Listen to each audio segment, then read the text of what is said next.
Hello everyone, শুভ সকাল। কেমন আছো তোমরা? আশা করছি সবাই খুব ভালো আছো আর আমরাও বেশ ভালো আছি। আমি আলপনা, আমার নতুন আরও একটি ব্লগে তোমাদের সবাইকে জানাই অনেক অনেক স্বাগত আর অনেক অনেক ভালোবাসা। আজ হচ্ছে রবিবার আর এখন কিন্তু একেবারে সকাল নয়, এখন বাজে সকাল 9টা। আর সকালের বাসি কাজকর্ম, স্নান সমস্ত কিছু আজকে কমপ্লিট করে নিয়েছি। আর আজকে একটু শ্যাম্পুও করেছি, কিছু কাঁচা ধোয়াও করেছি। তো সব কিছু অফ ক্যামেরায় করে এখন থেকে তোমাদেরকে সাথে নিয়ে আজকের ভিডিও শুরু করছি। আর আজকে দেখো এই ঘরে চলে আসলাম। অনেক কদিন হলো বেডশিটটা বেছানোই আছে, তো সেগুলো তোলা হয়নি, কারণ কি বৃষ্টি হচ্ছে, তো সেই কারণে তুলছিলাম না। আর সেই ঘরের বেডশিট তো তোলা হয়ে আছে, কাচতে পারছি না। প্রচুর জামা কাপড় যা আছে জমা, কিন্তু একবারে অত কাচতে সাহস পাই না, কারণ কি বৃষ্টি তো হচ্ছেই, আর অত জামা কাপড় একসঙ্গে কাচলে মেলবই বা কোথা। তো সেই জন্য ওই 2-4টে করে প্রত্যেক দিন কাচছি। তো আজকেও কিছু কেচেছি, এখনও বেডশিট কেচে উঠতে পারিনি, কিন্তু এই ঘরের বেডশিটটা না তুললেও নয়।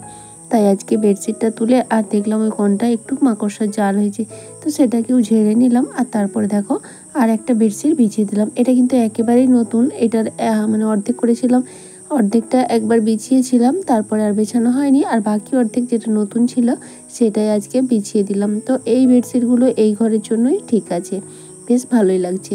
খাটে তো কোলায় না, কিন্তু এটা যেহেতু ছোট তক্তপোষটা, তো এর মধ্যে কিন্তু বিছিয়ে দিতে বেশ সুন্দর লাগছে। আর তোমাদের কেমন লাগছে অবশ্যই জানিও। তারপরে বিছানাটা সুন্দর করে রেডি করে চলে আসলাম রান্নাঘরে। সকালে চাটা তো খাওয়া হয়ে গেছে, আর কালকে যেহেতু বিপত্তারিণী ব্রত ছিলাম, ভাত মুড়ি কিছুটাই খাওয়া হয়নি। আর বাঙালির মন তো ভাত বা মুড়ির জন্য মন ফোঁস করে। তাই আজ সকাল সকাল একটু কুলেখাড়া শাক বেসন দিয়ে পকোড়া মতো ভেজে নিচ্ছি। খেতে কিন্তু বেশ ভালোই লাগে। তো এই দিয়ে আজকে সকালে মুড়ি খাওয়া দাওয়াটা করে নেব। সংসারটা আমার একান্তই নিজের, কারোর কিছু বলার নেই, কেউ কিছু করারও নেই। তো যেভাবে পারি আমার মনের মতো করে আমি আমার সংসারের কাজগুলো গুছিয়ে করি, কোনো বাঁধা ধরা নিয়মের মধ্যে থেকে নয়, নিজের মনের মর্জি থেকে। তো যাই হোক, এদিকে দেখো 3টে দিয়ে দিয়েছিলাম, বেশ সুন্দর ভাজা হয়ে গেছে। আর এখন কিন্তু আমার সমস্ত পকোড়াগুলোই ভাজা হয়ে গেছে, খেতে দারুণ লাগে। চলো এখন খাওয়া দাওয়াটা সেরে নিই। আর আজকে না দুপুরে রান্না বান্না হবে, খুব বেশি কিছু নয়, আজকে একটু মটন রান্না হবে। যদিও আমি খাই না, মেয়ে একটু আধটু খায়, তো সেই জন্য ভেবেছিলাম হয়তো অল্প একটু চিকেন আনবো আমাদের জন্য, কিন্তু আবার ভাবলাম চিকেন আনলে আর মেয়ে খাবে না মটন। আমি তো ছোটো থেকে না খেয়ে অভ্যস্ত, সেই জন্য আমার একদমই মানে এখন চাইলেও পারি না খেতে আর কি। তো সেটা চাইছি না মেয়ের জন্য হোক, চাই মেয়ে যেন খেতে শিখে। কিন্তু ও না ছোটোবেলায় খেত, এখন দেখছি অনেক জিনিসই না খেতে চাইছে না। তো সেই জন্য ভাবলাম তাহলে হোক, দেখা যাক কী হয়। যদি না খায় তাহলে সন্ধ্যাবেলা অল্প একটু মাংস আনবো। তো সেই জন্যই মটন রান্না হবে। আর আমার সেই জন্য নন্দাই আসবে, কারণ আমি তো খাই না, আর বেশিরভাগই আমাদের বাড়ির খায় না, মানে আমার শাশুড়ি টাশুড়ি কেউই খায় না। তো কালকে আমার ভিক্ষাপন এসেছিলো, জামাই এসেছিলো, ওরাই এনে দিয়েছিল।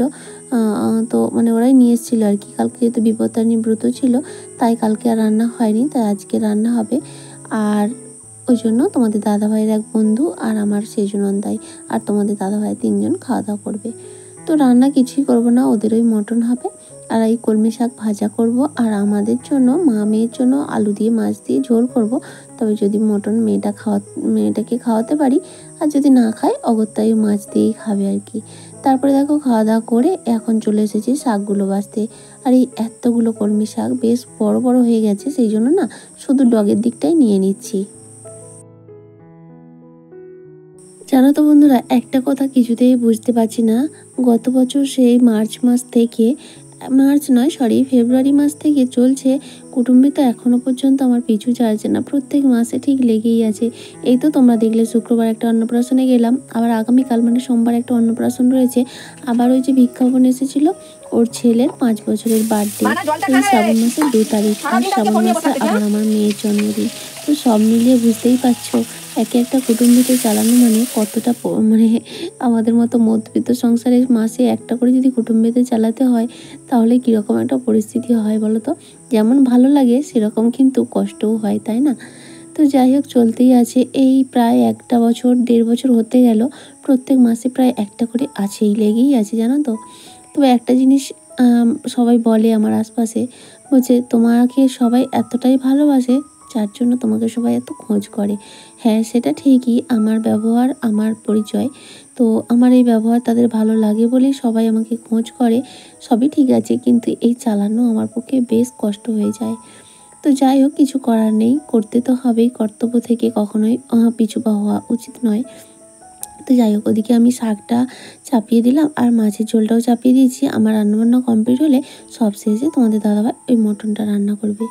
তো যাই হোক, এদিকে আমার শাক ভাজাও হয়ে গেছে, ওদিকে মাছের ঝোলটাও রান্না হয়ে গেছে। এখন একটা কড়াই ওর জন্য রেখে দিয়ে বাকি আমি সমস্ত কাজ বাজ করে নেব, ধুয়ে নেব। তারপরে দেখা যাচ্ছে অনেকটা সময় পরে রান্নাবান্না কমপ্লিট করে খাওয়া দাওয়া হয়ে গেছে। আর এখন এই যে বাসনগুলো ধুয়ে নিয়ে আসলাম। এখন না বৃষ্টি পড়ছে আবার, তো বাসনগুলো ভেবেছিলাম বিকেলে ধোবো, তারপর ভাবলাম না, অনেক তো বাসন জমা হয়েছে, এত রেখে দিয়ে লাভ নেই। তাই এখন বাসন টাসন ধুয়ে একেবারে হাত মুখ ফ্রেশ হয়ে জামাটা আবার চেঞ্জ করে নেব। কারণ এই সকাল থেকে এত কাটাকাটানি হয়েছে, তো তার জন্য ঘেমে পুরো স্নান হয়ে গেছি। যতই বৃষ্টি হোক তবুও না গরম, না বীভৎস একটা গরম। তো সেই জন্য তারপরে স্নান আর করিনি, শুধু ড্রেসটা চেঞ্জ করে নিয়েছিলাম আর তারপরে একটু ঘুমিয়ে পড়েছিলাম। ঠান্ডা ওয়েদার, এখনও দেখতেই পাচ্ছ তোমাদের দাদাভাই মেয়ে ঘুমাচ্ছে আর আমি এই সময় উঠে হাত মুখটা ধুয়ে আসলাম।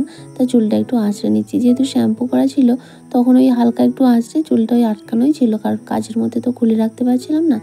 আর এদিকে দেখো, যেহেতু বৃষ্টি হচ্ছে জামা কাপড়গুলো এইভাবে ফ্যানের হাওয়াতেই শুকাতে হচ্ছে, জল ঝরে গেলে। তো এগুলো কালকে মিলেছিলাম রাতে, কিছু শুকিয়ে গিয়েছিলো তুলে নিয়েছিলাম, আবার সকালে কিছু দিয়েছি। তো সেগুলো সারাদিনে তাই দেখছি আর কি, যেগুলো শুকিয়েছে তুলে নেব আর যেগুলো ভিজে আছে হালকা সেগুলোকে দেখো উল্টে পাল্টে দিচ্ছি।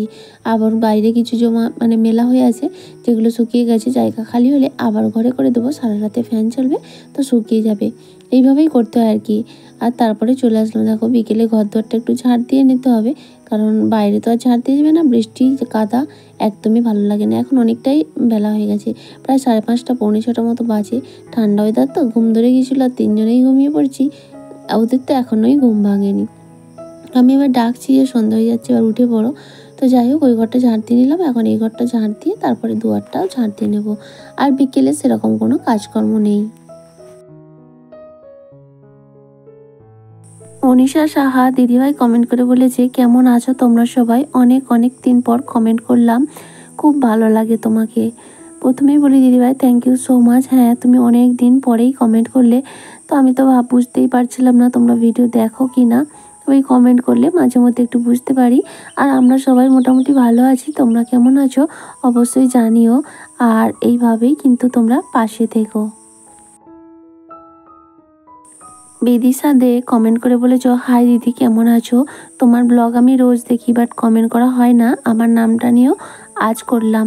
তো থ্যাংক ইউ সো মাচ এত সুন্দর কমেন্ট করার জন্য এবং আমার ব্লগগুলো দেখার জন্য।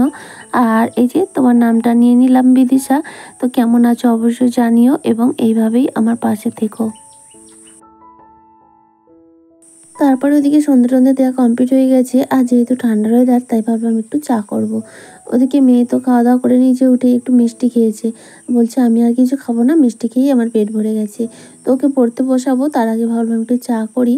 আর বেশ ঠান্ডা ঠান্ডা লাগছে, তারপরে ভিজে ভিজে কদিন ধরে কাজ পাট করা হচ্ছে, তো ঠান্ডাও একটু লেগে গেছে, গলাটা ব্যথা ব্যথা করছে। তার উপর আজকে আবার শ্যাম্পু করেছি, কাছাকাছি করেছি, তো সেই জন্য এখন একটু চা বানিয়ে নিচ্ছি। তো মেয়ে খাবে না, তাই আমাদের দুজনের জন্য একটু চা বানিয়ে নিই। চাটা খাওয়া দাওয়া করে এবার মেয়েকে একটু পড়াতে বসবো।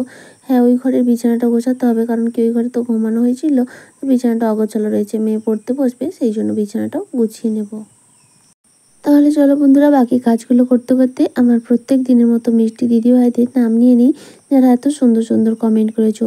তো প্রথমেই রয়েছে মামনি বাগদি, সুদীপ্তা ভট্টাচার্যা, স্মাইলি দীপা, বংসঙ্গী ব্লগ, মনীষা সাহা এবং বিদিশা দে।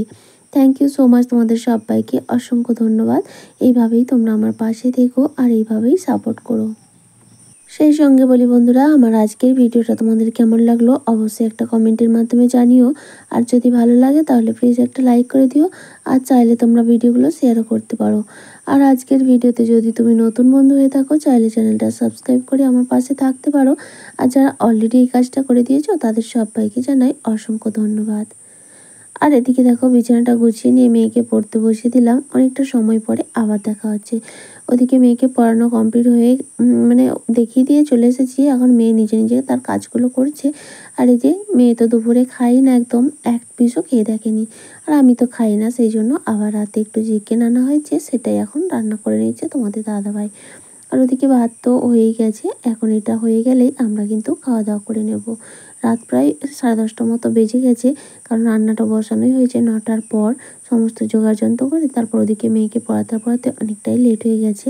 তো চলো বন্ধুরা, আজকের ভিডিওটা এ পর্যন্তই। আবারও দেখা হবে আগামীকাল। আজকের মতো টাটা, গুড নাইট।